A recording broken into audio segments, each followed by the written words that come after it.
สบายดีพี่น้องสบายดีFCทุกท่านพี่น้องสบายดีสมองสบอนพอกันคือเก่าพี่น้อง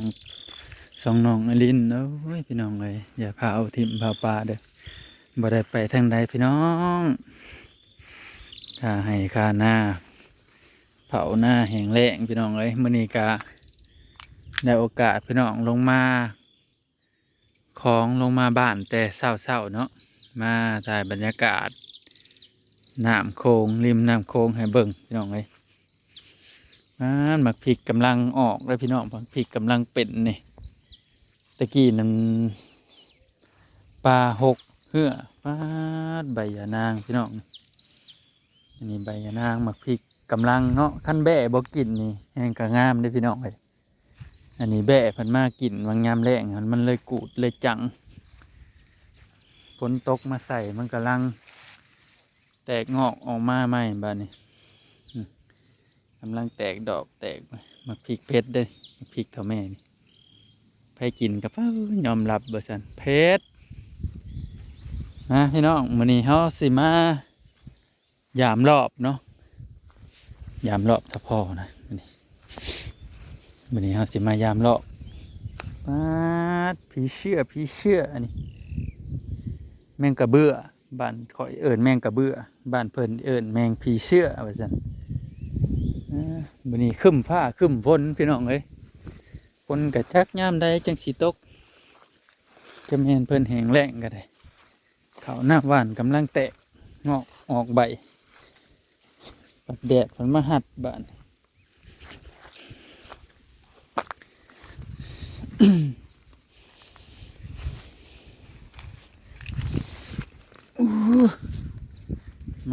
มาทางลงก็ได้ทางลงก็จะเป็นลำบากเนี่ยกุย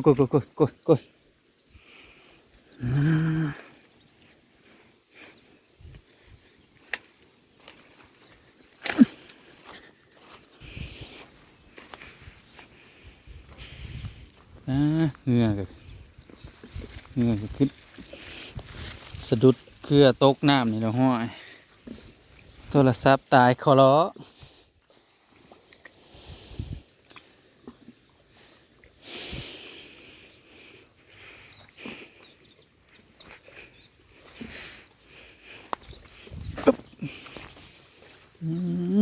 น้ำเต็มเหือ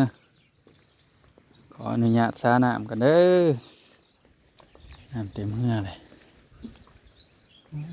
ผัดอยากลมอยากยั้งได้มั้ย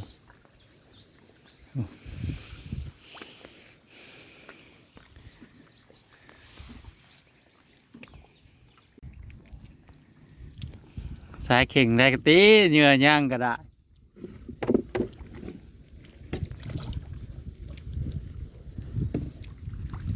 จักยี่สิเลยรอบเพิ่นก็ได้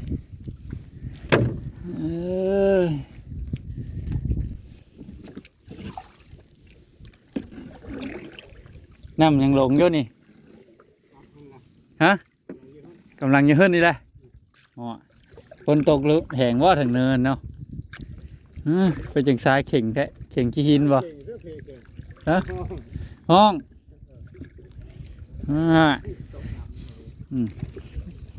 เบ็ดหาดโอ้หาดก็เหมือนห้องนี่แหละหาดแค่นี้ครับ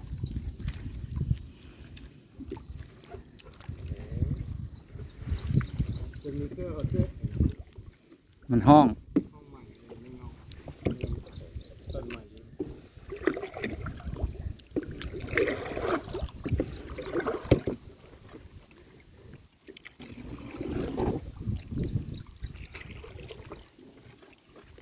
อันนี้บ้องเปิดนะปลอมลวงนี่บ่เปิดไปพูดเสื้อกกหลักมันเนาะปลายกกซ้ำซ้านี่ลมกับลมบาดนี่อ้าว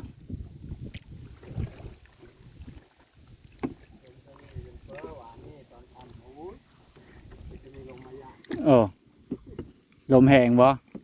พ้นได้จ้ะพ้นมีแห้งลมแห้งโอ้ห้าวกันยา อืม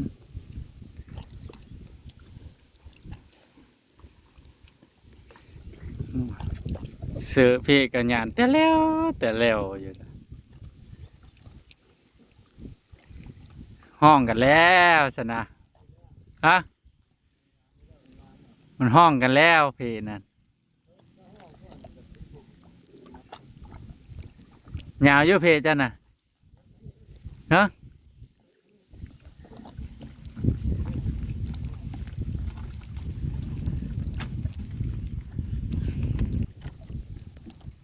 ไปทางเลิฟบัตนี่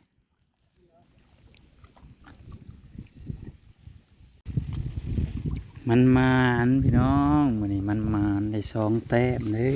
อนี่ได้ไปย้อนกับปรากฏพี่น้องหาอยู่หากินตามน้ำคลองพี่น้อง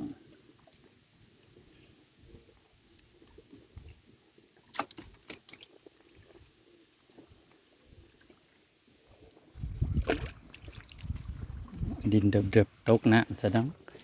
บริปนบริยับซะได้2 แต้มพี่น้องได้ปลาย้อนนี่ถือเบ็ดปรากฏนี่ถือเลาะ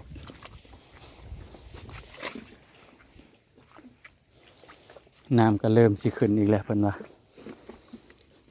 ฝนตกแห้งทางเหนือบ่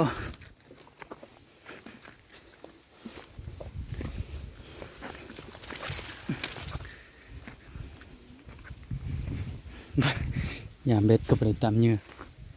บ่ได้กลนเหยื่อพี่น้อง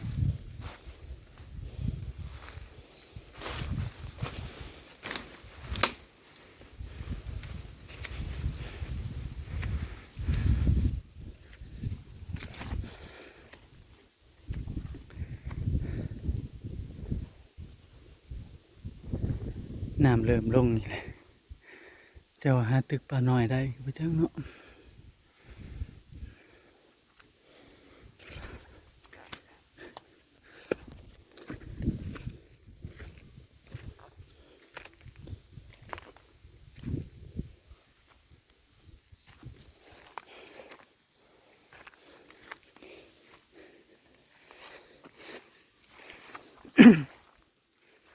ได้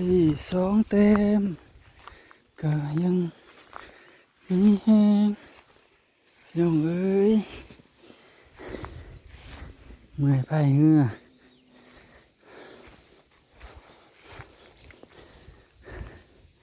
บริถือถุงมา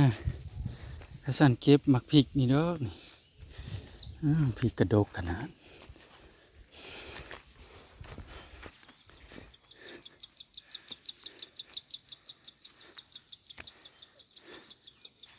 บรรยากาศริมฝั่งโค้งเชื่อมโยง2 ไทยลาวพี่น้องเอ้ยมองให้อยู่นี่ก็ตรงข้ามกับอำเภอสานุมานแต่ว่าอำเภอมันจะอยู่ปุ๊มองมีแหนงหน่อไม้ได้พี่น้องบ่แหนงหน่อไม้ไผ่ไม้วะนี่แหนงหน่อไม้ไผ่ลวกเนาะ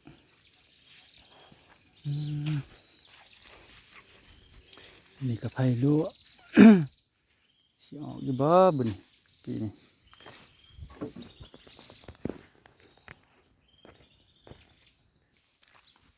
ขึ้นมาแต่ยามเลาะมาเบิ่งมาชมพี่น้องเขาหน้าหวานทั้งบ้านพ่อไอรินมาหวานให้มาขาดมาไถให้กำลังเขียวแตกงามอยู่ได้พี่น้องเลยก็ออกกำลังเขียวแตกงามอยู่ดิ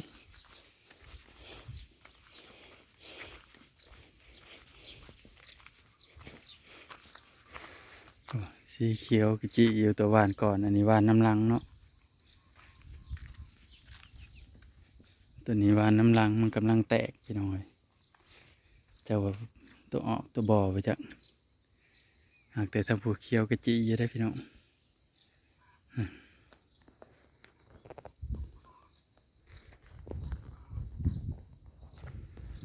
เขียวงามอยู่แต่นะส่วนทั้งผูกระบอกออกใช่ไหมจ๊ะ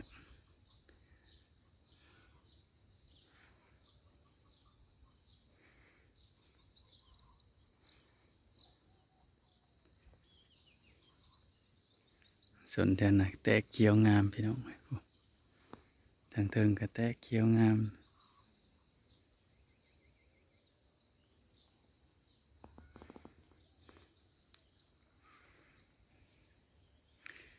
ก็เจ้าก็บ่ทันได้ออกได้ทางพวก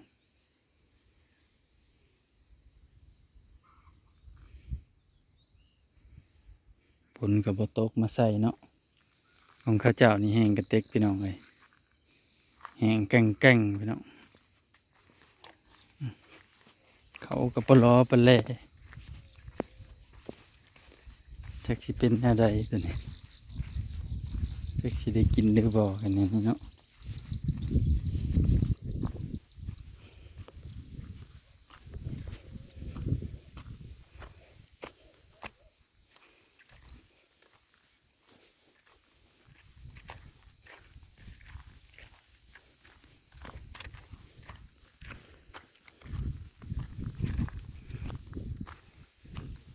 จะกลับไปพี่น้องพอกันคลิปหน้าพี่น้องผิดพลาดประการใดก็ขอโทษขออภัยน้ำหลายๆเด้อฝากเบิ่งฝากชมฝากกดไลค์กดแชร์กดติดตามช่องน้องไอรินเด้อพี่น้องเด้อสบายดี